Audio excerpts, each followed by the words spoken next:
여러분 안녕하세요. 파트 5를 시작하겠습니다. 지금 제가 읽고 있는 책의 부분은 북 3에 해당하는 것으로 여러 가지 인간의 도덕적인 면에 대해서 논하고 있는 그런 시점입니다. 또 이런 것도 생각해 보자. 우리 사회를 가난한 사람이 하나도 없도록 만들고자 하는 법이 있다면 기독교가 매우 중요시하는 자선의 행동은 사라지게 될 것이다. 법으로 자선의 기준을 정하는 것도 어렵다. 만약 자선이 개인의 선택이고 쓰고 남은 것을 준다라고 정한다면 어떤 사람은 같은 월급이어도 호화롭게 살아서 그들의 자선 액수는 형편없이 작을 것이다. 그런데 자선을 꺼려하는 가장 근본적인 이유는 우리가 호화롭게 살기 때문도 돈에 대한 욕심이 많아서도 아니라 대체로 각자의 안전한 삶에 대한 보장이 없는 걱정 때문이다. 또 어떤 사람들은 자선을 과시용으로 쓰기도 한다.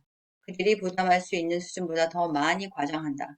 이것은 그들의 관대함을 어떤 이들에게 보여주기 위해서이고, 그러므로 그들이 정말 도와주어야 할 사람들에겐 그들의 자선이 미치지 못하게 된다.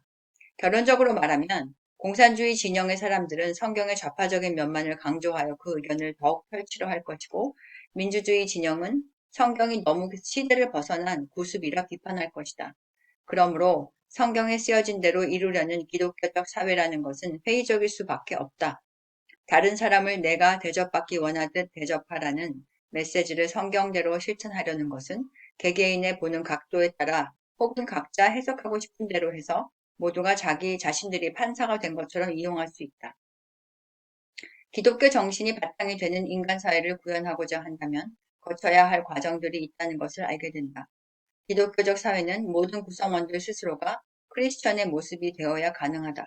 다른 사람을 내가 대접받기 원하듯 대접하라는 격언은 내가 진심으로 내 이웃을 나처럼 사랑하라는 기독교적 시각에서 이행되어야 시대와 문화와 장소를 초월한 보편적 도덕이 된다. 그리고 그들을 진정으로 사랑할 수 있게 되는 상태는 내가 신에게서 어떻게 이웃을 사랑해야 하는지 배우지 않으면 안 된다.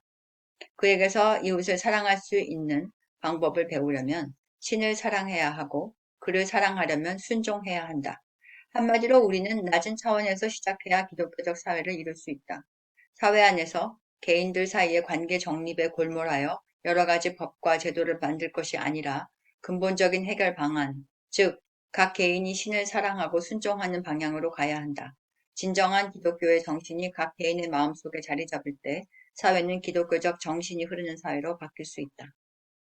인간의 도덕성을 갖추는 것과 이것이 크리스천의 가치라면 인간의 정신적 건강 증진, 사이코애널리시스의 심리학적 치료 중에서 어떤 것이 개인 간의 관계 정립에 더 도움을 주어 좋은 사회를 만들 수 있을지 생각해 보자.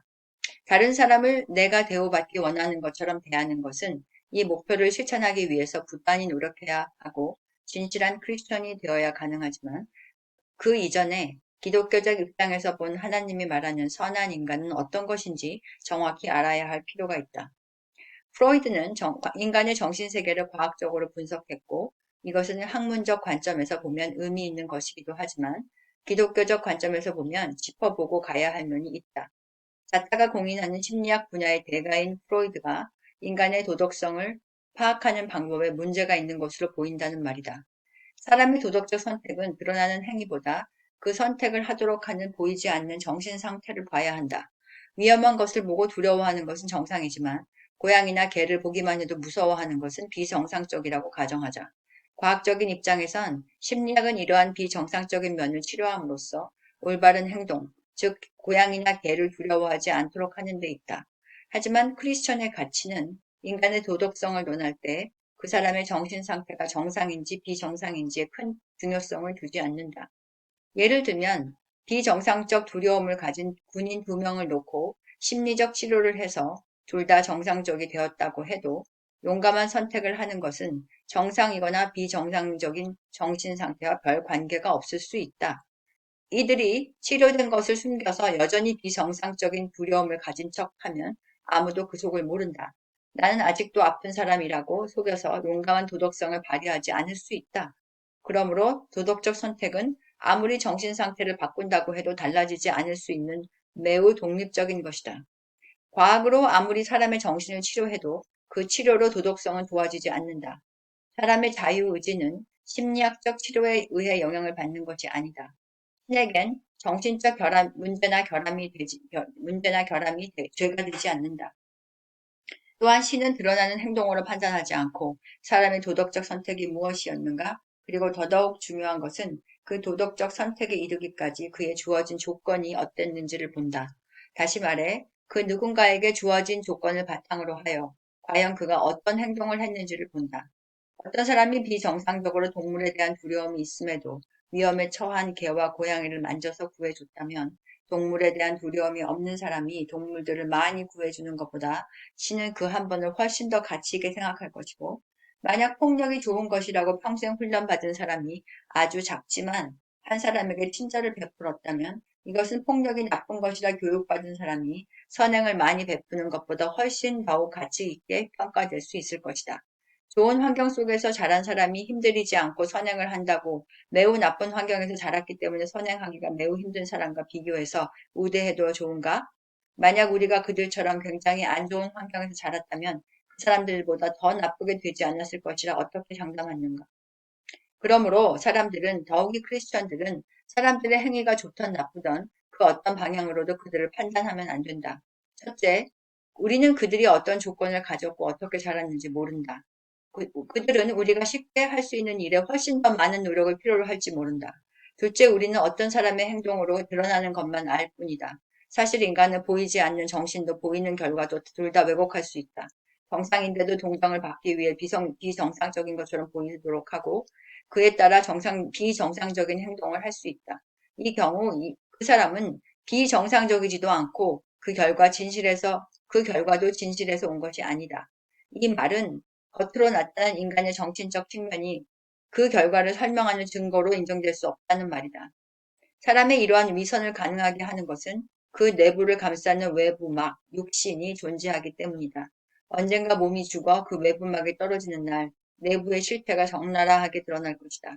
한 사람이 가진 정신이 어떤 것인지 완연히 드러날 것이다. 모든 선행이 부여받은 건강한 정신에서 자연스럽게 비롯되었던 것인지, 모든 악행이 열악한 환경이나 건강에서 비롯된 것인지 만천하에 드러날 것이다. 그때 비로소 우리는 모든 사람들의 진짜 모습을 알게 될 것이다. 아마도 그때 우리가 아는 어떤 사람들에 대해 굉장히 놀라게 될지도 모른다. 사람들은 선행을 하면서 자신들이 한 일에 보상받고 싶어 한다. 신이 착한 일을 한 사람들을 보상할 것이라고 믿는다. 하지만 신은 우리가 어떤 정신과 건강과 환경을 갖고 어떻게 변화해 갔는지를 보고 상을 준다. 만약 열악한 환경을 가진 사람이 기쁨과 평화와 지식과 힘으로 발전해 나갔다면 그것은 신과 합치된 삶일 것이다. 이러한 변화 과정은 결코 신이 아니면 알 수 없다. 성격이 온유한 사람이 조금 화를 내고 성격이 불같은 사람이 화를 많이 낸 것으로 그들의 선행 정도가 결정되지 않는다. 그 두 사람 모두 자신이 가진 상황에서 더 나은 방향으로 가기 위해 얼마나 회개하고 노력했는지에 달려 있다. 온유함을 타고난 사람은 화를 가능한 내지 않아야 하고 성격이 불같은 사람은 화를 덜 내도록 노력할 때 그들의 겉행동은 차이가 있더라도 그 변화를 위한 노력은 신 앞에 같은 것으로 인정된다. 겉으로 보여지는 더하고 덜함은 신에게는 중요하지 않다. 신과 합하는 인생을 사는 사람은 자신에게 악함이 있다는 것을 알게 된다. 그 중간에 선 사람은 그가 그리 썩 훌륭한 사람이 못됐다는 것을 알게 된다. 그리고 신에 역행하는 사람은 자신의 악함을 알지 못하며 심하게 역행하는 사람은 그가 꽤 괜찮다고 생각한다. 자고 있을 때 잔다고 생각하지 않고 깨어 있을 때 자고 있다고 생각한다. 마치 정신이 똑바를 때 계산에 문제가 있다는 것을 발견하듯이 우리가 악을 행하는 동안에는 그것이 악인지 모른다. 우리가 술에 취하지 않은 상태여야만 술 취한 것이 무엇인지 안다. 선한 사람만이 무엇이 선이고 악인지 안다. 악한 사람들은 무엇이 선인지도 무엇이 악인지도 모른다. 악은 선의 반대편에 있어서 선한 쪽에 서지 않으면 악을 볼 수 없다. 세상의 도덕적 기준을 기독교적 관점으로 보는 또 하나의 예가 순결이다. 그런데 순결은 반드시 깨끗함과 정숙함만을 의미하는 것은 아니다. 아프리카 종족에선 거의 벗다시피 한 것이 전혀 정숙함에 문제가 되지 않았지만 빅토리아 시대엔 그 정반대였다. 정숙이 의미하는 깨끗함은 사회와 시대에 따라 달라질 수 있는 패러다임이지만 순결은 변하지 않는 컨셉이다. 왜냐하면 순결은 겉모습이 아니라 그 마음속에 순결성을 갖고 있는지에 따라 결정되기 때문이다. 예를 들어 사람들의 성욕을 자극하기 위해 행동했다면 그것이 옷을 입었던 벗었던 그것은 순결하지 못한 것이고 만약 그런 의도 없이 조심성이 없거나 문화를 알지 못해 그랬다면 그 태도가 경솔한 것이지 순결하지 않은 것으로 볼 수 없다. 그리고 그저 다른 사람들을 놀라게 하기 위해 그랬다면 그것은 사람들이 놀라는 것을 죽였기 때문에 다른 사람을 고려하는 마음이 없는 것이어서 순결이 문제가 아니라 이기심이 문제라 할 수 있다.